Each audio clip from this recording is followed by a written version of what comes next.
The elf woman stood at the edge of the massive hole in the ground, and her silver hair moved wildly in the wind that carried ash and smoke from the burning city behind her, and the dragon named Meridax folded his black wings tight against his body,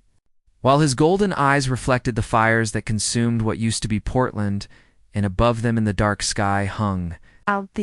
the alien ships like angry metal stars waiting to strike again. Her name was Liren,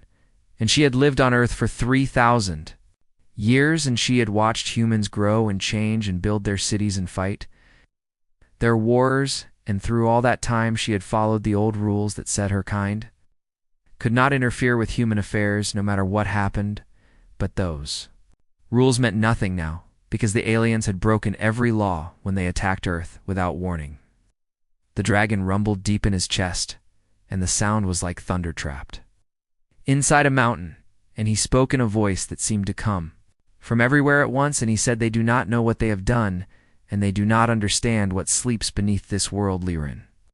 nodded slowly, and her green eyes scanned the horizon, where emergency lights blinked through the thick smoke. And she knew that somewhere in all that chaos, the humans were gathering their strength and preparing to fight back. Because that was what humans always did when someone tried to destroy them, and she had seen it happen dozens of times across the centuries. The aliens called themselves the Krazathi, and they looked like giant insects with hard shells and as many legs. And they had come from deep space with 4,000 warships, and they had announced that Earth would be destroyed and every human would die, and their message had been clear and simple, and brutal. Lorraine climbed onto the dragon's back and settled between his massive shoulder blades where his scales were smoothest, and she said, "We must fly to Colorado, because if any of the old places survive the bombing, it will be the one buried deep under the mountain." And Meridax spread his wings wide and launched into the smoke-filled sky with powerful beats that sent dust and debris swirling below them as they flew over the burning landscape. Liren thought about what the aliens did not know and what humans themselves had forgotten, and it made her smile.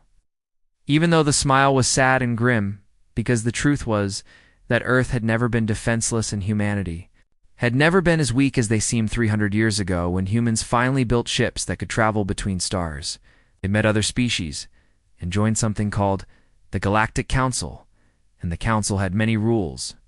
and one of the biggest rules was about weapons, and the Council said that certain weapons were too dangerous to exist, and they made humanity promise to lock those weapons away forever. The humans agreed because they wanted peace, and they wanted to trade with other worlds and learn from species that had traveled the stars for millions of years, and so they took their most terrible weapons and sealed them in vaults deep underground, and they put guards on those vaults, and then they tried to forget the weapons had ever existed. But Liren remembered, because she had been one of the guards, and there were others like her scattered across the world, and some were elves, and some were dragons, and some were creatures that humans called gods in their ancient stories, and all of them had stayed on Earth to watch over the sealed weapons and make sure they were never used. Krazathi had studied human history before they attacked, and they had looked at human wars and human weapons, and they had decided that humans were weak and easy to conquer, and they thought they understood everything about Earth's defenses, but they had only studied the last few centuries, and they had no idea what humans were capable of. Before they joined the Council, Meridax flew high above the clouds, where the air was thin and cold, and below them the curve of the Earth was visible, and Liren could see the lights of cities that still survived, and the dark patches where cities had been destroyed by the alien attack. And she counted 17 major population centers gone, and knew that meant billions of people were dead. They reached the mountain in Colorado as the sun began to set and the sky turned red and orange, and the dragon descended toward the hidden entrance that was buried under tons of rock and protected by technology and magic working together. And as they landed, Liren saw soldiers running toward them with weapons. Razesh, she held up her hand and spoke a single word in a language that was old when humans were still learning to make fire, and the soldiers stopped moving and their weapons fell to their sides, and they stared at her with wide eyes, because something in that word had touched the ancient parts of their brains that remembered when magic was real. Liren walked past them into the mountain, and Meridax followed, but he made himself smaller until he was only as big as a large dog, and his scales became dull black that seemed to absorb light instead of reflecting it in together.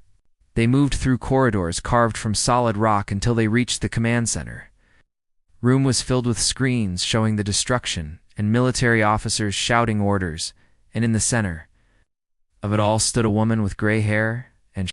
hard eyes who wore a uniform with stars on the shoulders, and when she saw Liren, she stopped talking, and everyone else in the room fell silent. The general spoke and said,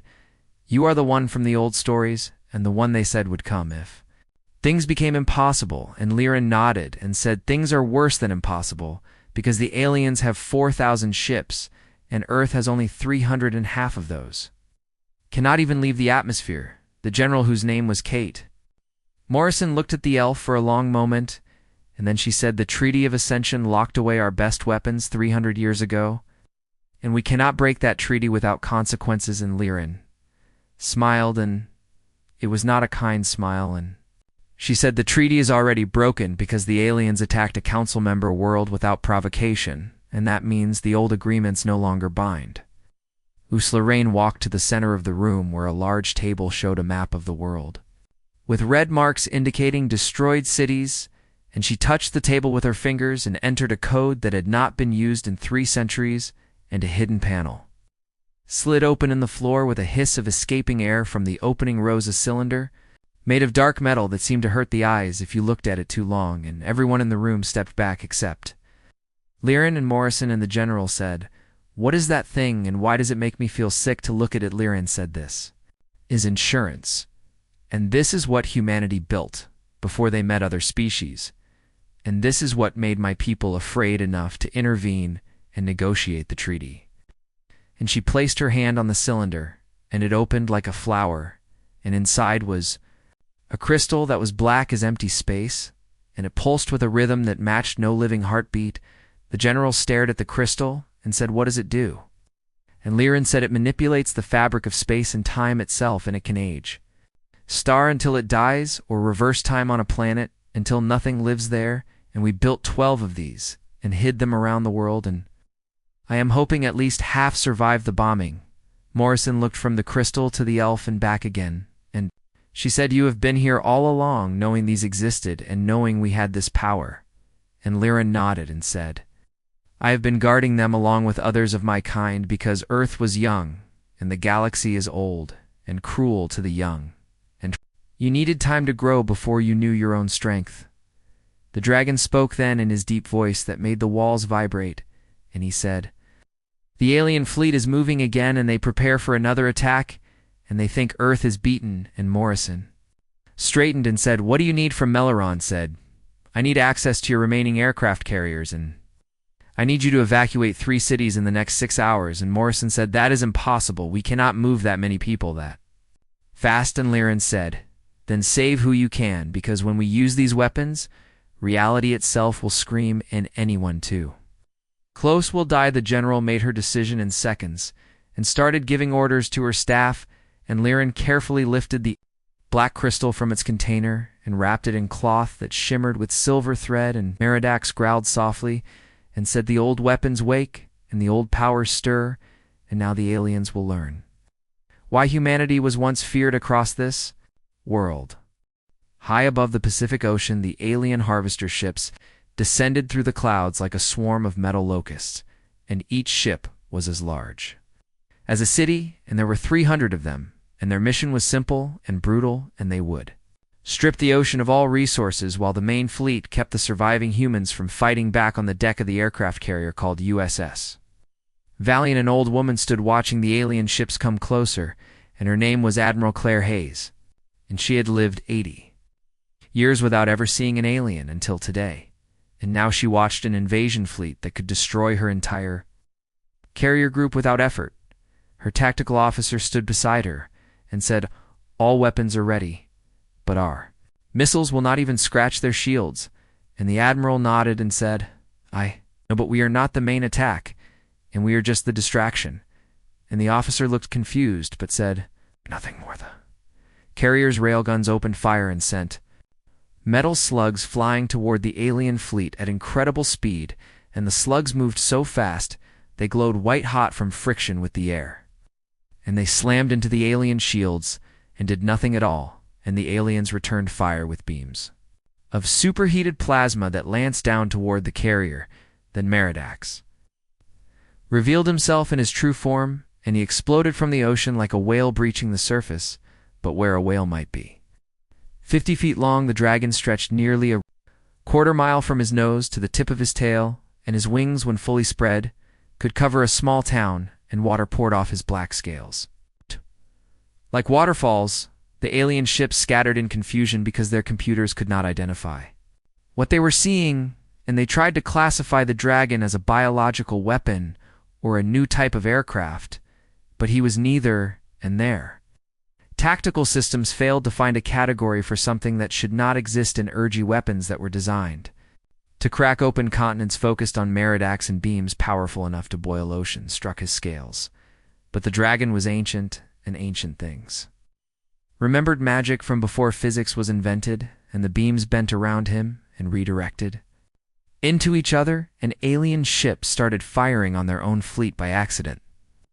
The dragon breathed, and his fire was not regular fire, but something older and hotter, and it was the breath of stars, made into a weapon in plasma that burned at tens of millions of degrees, poured from his mouth in a stream that lit up the sky like a second sun. 3 alien ships simply stopped existing because their hulls vaporized before they even knew they were being attacked, and 5 more tumbled from the sky, trailing molten metal that fell into the ocean and boiled the water where it landed, and the remaining ships tried to retreat. But Meridax was faster. On the deck of the Valiant, the elf woman Liren stood beside Admiral Hayes, and her hands moved through the air in complex patterns that left trails of silver light hanging in space, and she said, "Now, Admiral, and launch the package." And Hayes gave the order immediately. From the carrier's modified launch bay, a single missile rose into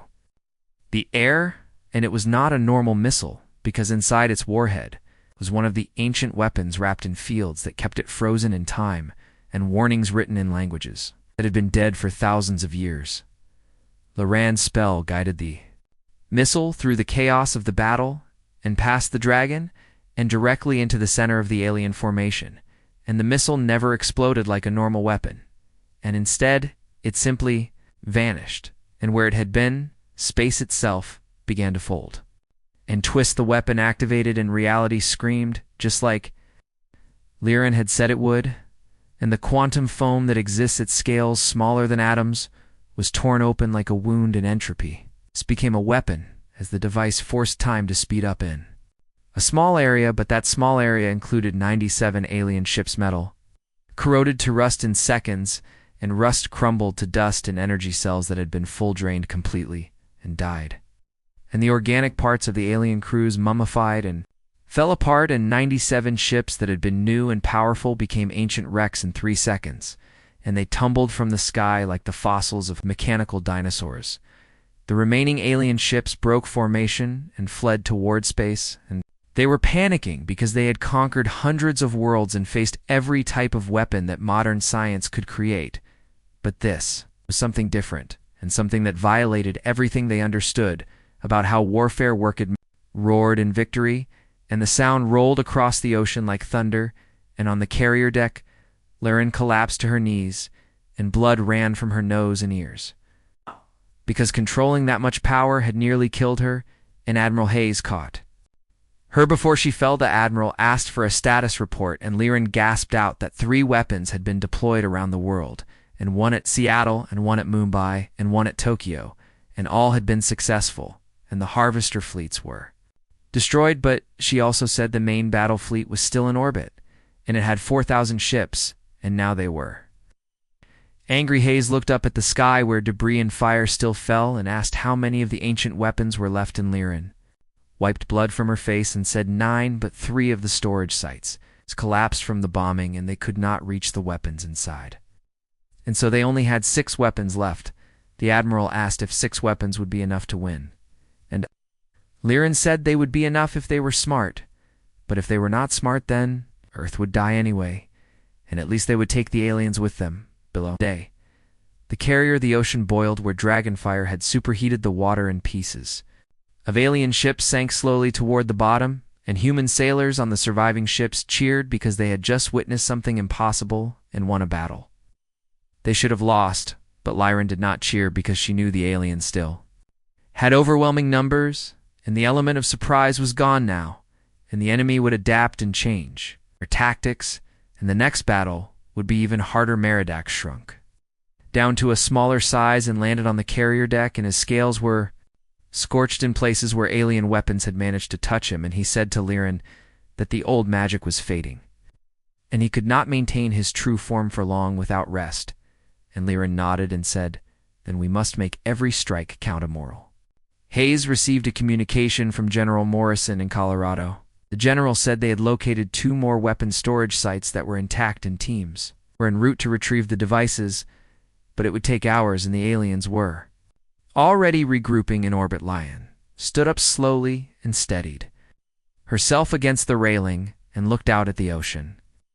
where human ships were rescuing survivors from vessels damaged in the battle, and she thought about the price they were paying, and the price they would still have to pay before this war was over. Sun was setting, and the sky turned red and orange, and Lyran remembered other sunsets she had seen over Earth during 3,000 years, and she remembered human cities rising and falling, and she remembered wars that had killed millions, and somehow humanity had always survived. Ninja turned to Admiral Hayes and said, "We need to evacuate the coastal cities, because what we are about to do next will cause tidal waves." And Hayes said they had already started evacuations, but there was not enough time to save everyone. And Irin said, "Then we save who we can." Tragan spoke and said the alien Empress was broadcasting from orbit, and she was promising to crack Earth open like an egg and turn the surface into molten rock and leave nothing alive. And Meriadak said she was afraid now because Earth had hurt her, and fear made people. Dangaruzliran smiled, and it was a cold smile, and she said, "Good, because we want her afraid, and we want her to make mistakes." And she said to Hayes that they needed to prepare the remaining weapons for simultaneous deployment, and the Admiral said that was not the plan, but Lyran said the plan had changed because the aliens would not fall for the same trick twice, and now they needed to do something bigger and more desperate and more terrible, and she said they were going to wound space itself and create a gravity well strong enough to swallow the entire alien fleet. Hayes stared at the elf and said that sounded insane, and Lyran said it was insane, but it was also the only way to win, and sometimes winning required being willing to do insane things, and the Admiral thought about it for exactly 5 seconds before she agreed. The Valiant turned toward port and headed back to dock, where engineers would install another ancient weapon and prepare it for launch. And all across Earth, similar preparations were happening at the remaining weapon sites, and everyone involved knew that what they were about to do would change everything. Meriadak lay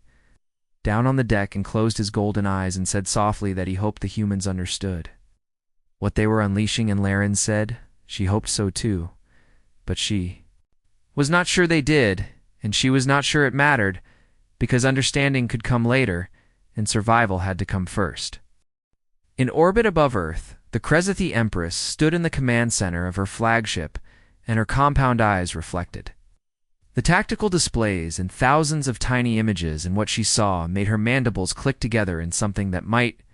have been fear or might have been rage. Half her harvester fleets were destroyed, and 97 ships had aged to dust in seconds, and 3 cities on Earth had deployed weapons that should not exist, and weapons that violated every treaty the Galactic Council had ever written, and now she had to decide what to do next. Her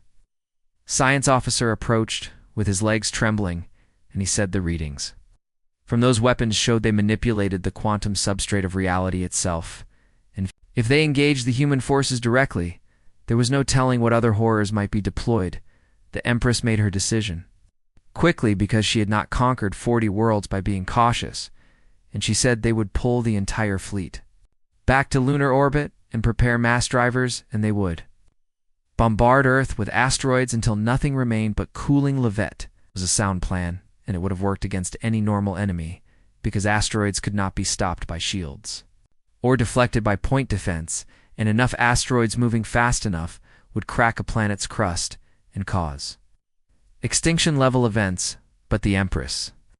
did not know about the modifications that human scientists had made to the ancient weapons, and She did not know about Dr. Maya Torres, who had spent 20 years studying the sealed devices and learning how they worked in the ruins of Beijing, deep beneath what used to be the Forbidden City. Maya worked beside Liren in a vault that had survived the orbital bombardment, and together they prepared the fourth ancient weapon for activation, and this one had been changed and improved and made even more dangerous. Maya was young for a weapons researcher, and she was only 35 years old. But she was brilliant, and she understood physics in ways that made even ancient elves uncomfortable, and she had figured out how to tune the weapons to affect specific targets at specific ranges. Larry asked if Maya was sure this would work, and the scientist said no, but the mathematics were sound, and in theory they were about to turn the moon into a temporal anomaly, and Liren said only temporarily, and Maya said yes, only for 90 seconds before the weapon burned out from the strain. They activated the device together, and above them, invisible to normal sensors, a pulse of twisted space-time raced toward Earth's moon at speeds that made light seem slow, and it washed over the lunar surface and over the Krasathi fleet orbiting there. And reality went strange, for the alien ships' time reversed locally, and their computers tried to process data from futures that had not happened yet, while simultaneously experiencing pasts they had already lived through, and navigation systems gave readings that conflicted with sensor data. 300 ships collided with each other, because their autopilots were following flight paths from 90 seconds ago, while trying to avoid obstacles that would not exist for 90 seconds, and explosions bloomed across the fleet like flowers made of fire. 1,000 more ships fired their weapons at positions where targets had been or would be, but were not currently, and their energy beams and missiles struck empty space or struck their own allies, and the chaos multiplied and spread. The remaining ships simply shut down because their crews were experiencing temporal paradox, and when you live through the same 90 seconds, 3 times simultaneously in different orders, your brain stops working. Proper Limeradax chose that moment to attack again, and he had rested for 6 hours and eaten an entire whale, and now he launched from the Pacific Ocean in his full glory, and behind him came human strike fighters that had been modified with ancient wards. The wards were symbols carved into the holes and painted with mixtures that contained silver and salt and the blood of beings that were not entirely human, and these wards protected the pilots from the temporal effects that were scrambling. The alien fleet dragon fire claimed another 100 ships, while human pilots fired antimatter torpedoes into confused vessels that could not defend themselves. And it was a slaughter, and the aliens died by the thousands, but the Empress had been clever, and she had held back 1,500 ships positioned just beyond the range of the temporal effect, and as the effect collapsed and causality reasserted itself, these reserve ships moved in, and they were angry. Admiral Hayes watched from the bridge of the Valiant as the reserve fleet accelerated toward Earth, and she knew immediately that they had adapted because their shields were configured differently, and they were generating temporal buffers that would protect them from the weapon. She opened a channel to Liren, who was still in Beijing, and said, "The second wave is coming, and they have adapted, and the ancient weapons will not work on them anymore." And Liren cursed in a language that was old when pyramids were new. General Morrison's voice came over the communication network and said they had 5 weapons remaining, but they were out of time to be clever, and the aliens would reach firing range in 20 minutes, and they needed a new plan. Immediately, Liren looked at Maya and at the holographic displays showing Earth's remaining defenses, and the numbers were brutal. And 300 human ships against 1,500 alien dreadnoughts was not a battle they could win through conventional means, she said. "Then we do not be clever, and we be ruthless instead."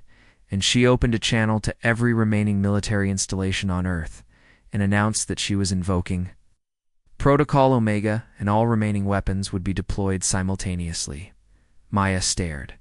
at her and said the coordinates Liren had provided were for empty space between Earth and Mars, and there was nothing there. And Liren said not yet, but there would be, because they were going to create a wound in space large enough to swallow the entire fleet. The scientist understood immediately, and her face went pale, and she said they were going to create a temporary black hole and sustain it just long enough to drag the aliens into it. And Liren nodded, and Maya said that Earth would be close enough to the event horizon to experience severe gravitational stress. Liren said the tides would destroy what remained of the coastal cities in the atmosphere. It would be partially stripped away and millions would die, but billions would live, and that was the price of survival. Admiral Hayes heard this over the open channel, and she was silent for a long moment before she said, "Do it," and her voice was heavy with the weight of command and the knowledge of what she was ordering around the world. In 5 different locations, teams of engineers and soldiers and scientists activated the remaining ancient weapons and set them to discharge at the exact same moment, and the weapons began to charge in reality. Around them started to shimmer and distort. The Krazathi reserve fleet accelerated toward Earth, and their weapons powered up, and they prepared to fire on the human vessels that were moving to intercept, and the Empress watched from her flagship and felt certain of victory then. The 5 weapons fired simultaneously, and their effects combined in the space between Earth and Mars, and space itself tore open like fabric being ripped apart, and at the center of the tier, a singularity formed. It was not a natural black hole that formed from a collapsed star, and instead, it was an artificial wound in the universe, and it was sustained by the quantum manipulation of 5 ancient weapons working in concert, and it was. Hungry gravity reached out across thousands of kilometers and grabbed the Krazathi fleet and began to pull, and the aliens tried to fire their engines and escape, but you cannot outrun gravity. When you are already falling, 1,500 ships were dragged toward the singularity, and they fired their weapons in desperation and tried every evasion maneuver they knew, and it made no difference, and one by one they fell into the wound in space and were crushed into nothing. The Empress had time to broadcast one final message, and it was a warning to the Galactic Council about what humanity had done, and then her flagship crossed the event horizon, and she died along with every member of her species who had come to conquer Earth. The singularity lasted for exactly 17 seconds before the weapons burned out, and it collapsed, and space healed itself and left no trace that it had ever existed except for the debris field of ships that had been torn apart by tidal forces before falling in. But Earth had not escaped unharmed, and the gravitational stress caused the oceans to rise in waves that were 200 feet high, and they crashed against barriers that had been erected in preparation. But the barriers were not enough. Everywhere the Pacific Ocean surged and consumed what remained of coastal cities that had already been evacuated, and the Atlantic Ocean followed, and the Indian Ocean, and every body of water on Earth responded to the gravitational catastrophe. The atmosphere howled as it tried to escape into space, and was only held back by emergency force fields powered by the entire planetary grid, and even so, the upper layers were stripped away, and it would take decades for them to return to normal. When it was over, Earth was wounded and scarred, and 300 million people were dead from the bombardment and the final defense combined, but the planet was alive, and humanity survived, and the alien fleet was gone. Aliran stood in the ruins of Beijing and looked up at the sky that was stained red with particles that would not settle for years, and she felt the weight of what they had done and the cost of victory. The Galactic Council convened an emergency session 3 days after the battle ended, and representatives from 200 species gathered in the Great Chamber that orbited a neutron star, and they were afraid news of what happened at Earth had spread through the galaxy faster than light could travel, because quantum communication networks carried the warning that the Krazathia Empress had sent before she died, and every species that heard it felt a chill that had nothing to do with temperature. Council leader was a being of pure energy that called itself Thane, and it had existed for 10,000 years, and in all that time it had never seen anything like what humanity had done. And Thane spoke in a voice that resonated in the minds of all present. The humans have violated the Treaty of Ascension and deployed weapons that were sealed under Council supervision, and they have used technology that manipulates the quantum substrate and creates artificial singularities, and this cannot be tolerated. A representative from the Voran species stood and clicked its beak and said that humanity was attacked without provocation, and the Kresathi committed genocide, and under Council law, species have the right to self-defense by any means necessary. Another representative from the Sulathi argued that the weapons humanity used were beyond mere self-defense and were weapons of mass extinction, and if every species deployed such weapons, the galaxy would tear itself apart. the debate went on for hours, and species argued about treaties and laws and the nature of proportional response, while on Earth people buried their dead and tried to rebuild their shattered world. General Morrison stood in what used to be her command center, but now had no roof because the mountain above had partially collapsed during the gravitational stress, and she was reading reports about the council debate, and she was angry. Admiral Hayes joined her and brought coffee that was cold because the heating systems were not working reliably, and they stood together looking at a map of Earth that showed damage in red, and the entire map was more red than any other color. Morrison said the council wants to impose sanctions, and they want to quarantine Earth, and they are debating whether humanity should be expelled from the council entirely. And Hayes said, let them debate, because Earth did what it had to. Daliran found them there, and she looked exhausted because she had been traveling around the world helping with recovery efforts and using what remained of her magic to purify water and grow food in contaminated soil and heal those who could be healed. She said the council is afraid, and they are right to be afraid, because they finally remember what humanity was before the treaties, and they remember why the old powers intervened. And Morrison asked if the council would attack. Earthly Rain shook her head and said no, because they are old species, and old species become comfortable. And comfortable species become risk-averse.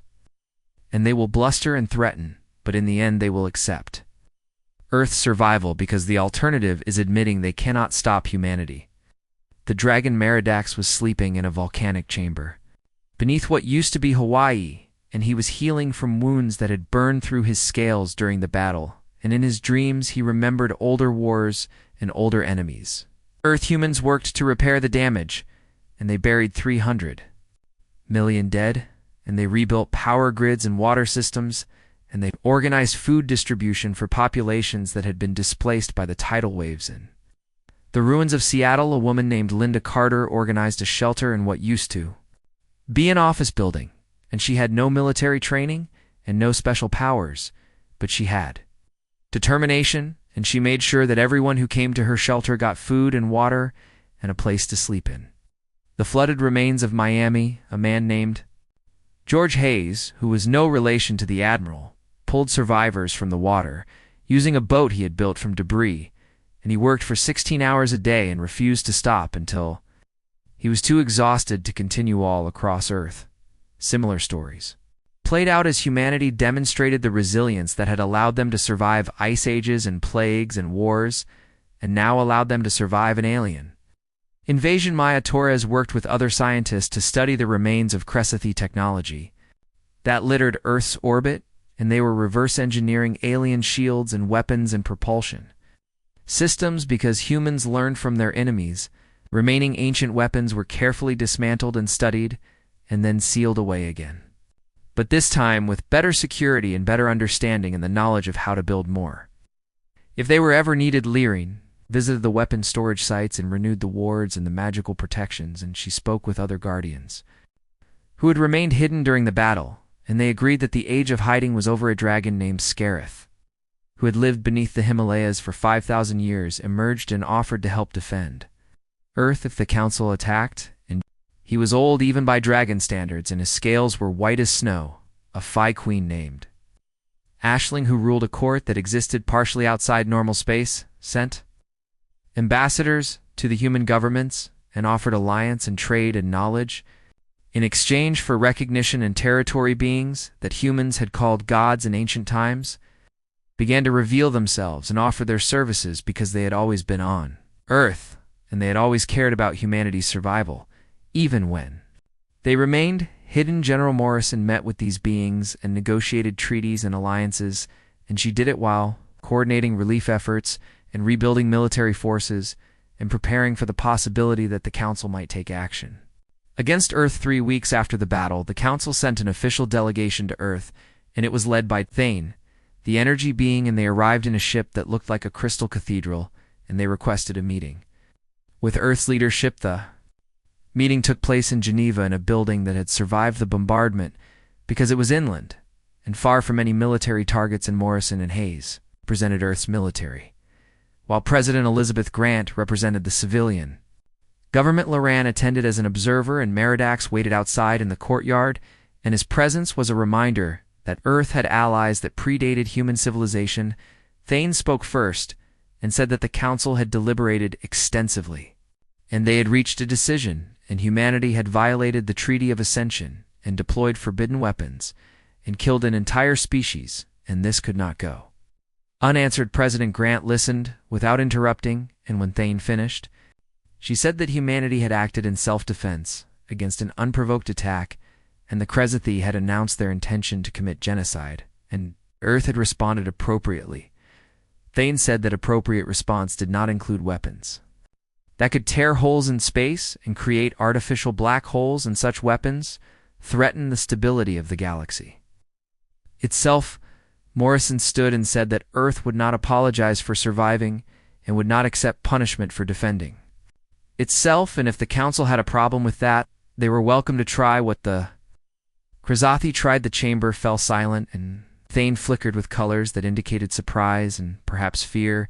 and the other delegates shifted nervously because Morrison had just threatened the Galactic Councilarian, stood and spoke for the first time, and she said she had lived on Earth for 3,000 years, and she had watched humanity grow, and she had seen them be kind and generous and peaceful, and she had also seen them be absolutely terrifying when threatened. She said that humans had agreed to seal their weapons because they wanted peace, and they wanted to join the galactic community as friends, but that agreement was conditional on being treated fairly and being protected from aggression. The Krezathi broke that agreement when they attacked, and the Council broke it when they failed to intervene, and so humanity was released from their obligations and had acted to preserve themselves. Thane was silent for a long moment, and then said that the Council would accept Earth's continued membership, but there would be conditions and restrictions in monitoring, and humanity would need to prove they could be trusted with such power. President Grant said those terms were acceptable as long as the Council acknowledged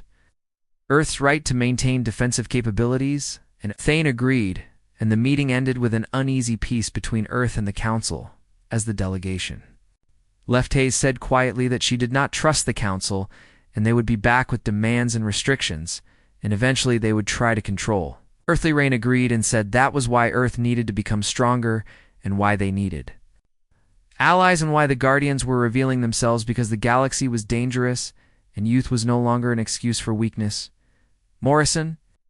looked at the elf and said, "You knew this would happen, and you knew the war would change everything." And Lyra nodded and said yes, because change was necessary and Earth could not remain isolated and protected forever. Dragon Meridax spoke from outside, and his voice carried through the walls, and he said that humanity had proven themselves worthy, and now they would face tests that would make the Krezathi invasion seem simple in comparison.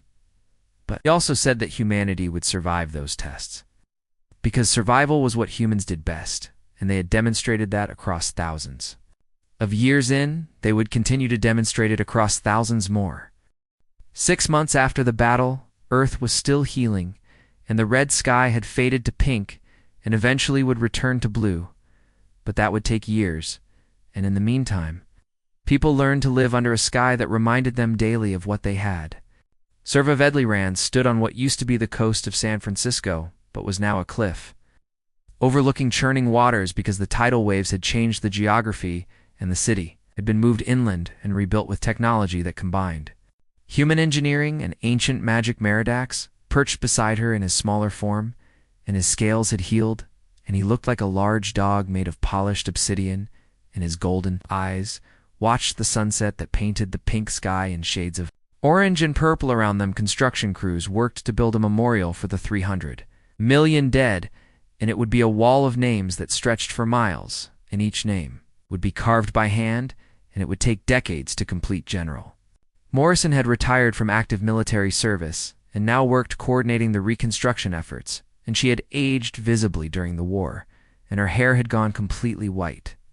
But her eyes were still sharp and determined. Admiral Hayes had returned to the sea and commanded a new generation of warships that incorporated Krezathi technology and ancient human weapons, and these ships were faster and more powerful than anything that had existed before the war. Maya Torres continued her research into the sealed weapons, and she led a team of scientists who were developing new defensive technologies, and they worked with the Guardians to ensure that Earth would never again be vulnerable to surprise attack. The dragon Scarith had taken up residence in the mountains of Colorado, and he worked with the military to train pilots who would fly the new warships, and he taught them tricks that dragons had learned over millennia of flight. The Phi Queen Aisling had established an embassy in what used to be London, and her court helped with the reconstruction by using magic to accelerate plant growth and purify contaminated soil and heal ecological damage. Beings that humans called gods walked openly now, and they served as ambassadors and teachers and warriors, and they helped humanity adjust to a galaxy that was more dangerous and more complex than anyone had imagined. The Galactic Council sent observers to Earth, and they watched and reported and filed endless reports about humanity's progress and their integration of forbidden technologies and their alliance with beings that existed outside normal space. Some species in the galaxy were afraid of Earth now, and they avoided human ships and human traders. And they told stories about the planet that had torn a hole in space and swallowed an entire fleet. The species were curious, and they sent diplomats and scientists, and they wanted to trade and learn and form alliances because they recognized that humanity would be a major power in the galaxy whether the Council liked it or not. Some species were planning because they saw Earth's survival as a threat, and they believed that humanity needed to be controlled or eliminated before they became too powerful. Florian knew about these plans because the Guardians had their own information networks that spanned the galaxy, and they shared what they learned with Earth's governments and military commanders. She had warned Morrison and Hayes that more wars were coming, and that the battle with the Krezethi was only the beginning, and that humanity needed to prepare for conflicts that would make the invasion seem small in comparison. But she also told them that humanity would survive because survival was encoded in human DNA and in human culture and in human history, and no species in the galaxy was better at surviving impossible odds. Morrison asked Liren if she would stay on Earth or return to wherever the elves came from, and Liren said she would stay because Earth was her home now, and she had invested 3,000 years in watching humanity grow, and she wanted to see what they would become. An elf also said that other Guardians were arriving from deep space, and from pocket dimensions, and from places that humans did not have names for, and they were coming because Earth needed them, and because the old alliances were being renewed. Meridax spoke, and said that the age of hiding was over, and the age of open cooperation between humans and the old powers had begun, and this would change both humans and Guardians in ways no one could predict. Hayes visited the memorial wall and found the names of sailors who had served under her command and died during the battle, and she stood there for a long time and said nothing, and just remembered Grant had been re-elected as president in a landslide because people trusted her leadership during the crisis, and she used that trust to push through reforms that integrated Guardian technology into human society and established formal diplomatic relations with non-human beings. Children who were born after the war would grow up in a world where dragons taught mathematics, and Phi helped grow food, and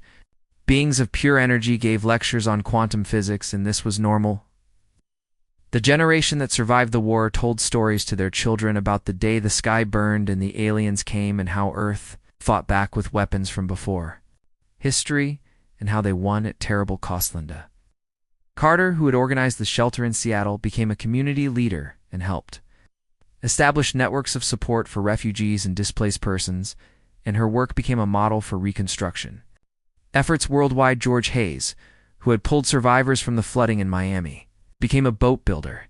and he taught others how to construct vessels from salvaged materials in his boats. Were used to explore the new coastlines at the tidal waves had created. Maya Torres received awards for her work, but she rarely attended ceremonies because she was too busy in her laboratory developing the next generation of defensive systems. And she worked 18-hour days and claimed she did not need recognition. The sealed weapons remained sealed, but humanity now knew how to build them and how to use them and how to modify them, and that knowledge could never be taken away. Liren walked among humans, and sometimes she looked like an elf with silver hair and green eyes, and sometimes she looked like an ordinary human woman, and she helped where she could, and watched as humanity transformed. She saw humans building ships that could cross the galaxy in weeks instead of months, and she saw them establishing colonies on planets that had never known life, and she saw them forming alliances with species that the Council had ignored. She also saw humans making mistakes and repeating old patterns and struggling with the same problems that had plagued them for thousands of years, and she realized that advanced technology and alien allies did not change fundamental human nature. But that was fine, because human nature included compassion and creativity and determination and the ability to adapt to any challenge, and those traits were what allowed humanity to survive when other species would have given up. Meridax dreamed in his volcanic chamber, and in his dreams he saw possible futures where humanity spread across the galaxy and became a force for peace and progress. And he saw other futures where humans became conquerors and tyrants. He did not know which future would come to pass, but he knew that he would be there to guide humanity toward the better path and to warn them when they strayed toward darkness. The Galactic Council debated and argued and passed resolutions about Earth, but ultimately they did nothing because they were afraid and because they recognized that attempting to control humanity would only push them toward conflict. Some council members proposed offering Earth a seat on the Leadership Council, but others argued that humanity was too young and too unpredictable, and the debate continued without resolution on Earth. People remembered the invasion and honored the dead and rebuilt their world and prepared for whatever challenges would come next, because they knew now that the galaxy was not safe and peace was something you had to fight for. Lyran stood on the cliff overlooking the ocean and watched the sun set and thought about the future and about the past and about the 3,000 years she had lived on Earth. She remembered when humans lived in caves and hunted with stone tools, and she remembered when they built their first cities and wrote their first books, and she remembered when they reached for the stars, and now she would remember when they defended their world against impossible odds and won through courage and sacrifice and the willingness to do terrible things to ensure survival. Meridax joined her at the cliff edge and said that the story of Earth's defense would be told across the galaxy for thousands of years, and humanity would be remembered as the species that fought back when all seemed lows. Lyran smiled and said that was good, because the galaxy needed to remember that humanity was not prey and was not weak, and it was not to be dismissed or threatened. She said that humans were predators who had learned to be civilized, and when civilization failed, they remembered their teeth and their claws and their absolute refusal to accept extinction. The dragon agreed and said that the Cresti had learned that lesson, and now the rest of the galaxy would learn it too, and perhaps that knowledge would bring peace, or perhaps it would bring more war. But either way, humanity would face the future with allies and knowledge and weapons and the determination to survive no matter what challenges arose. The sun disappeared below the horizon, and the first stars became visible in the pink sky. Lyrian and Meridax stood together and watched over a world that had been wounded but not broken, and a species that had proven themselves worthy of survival.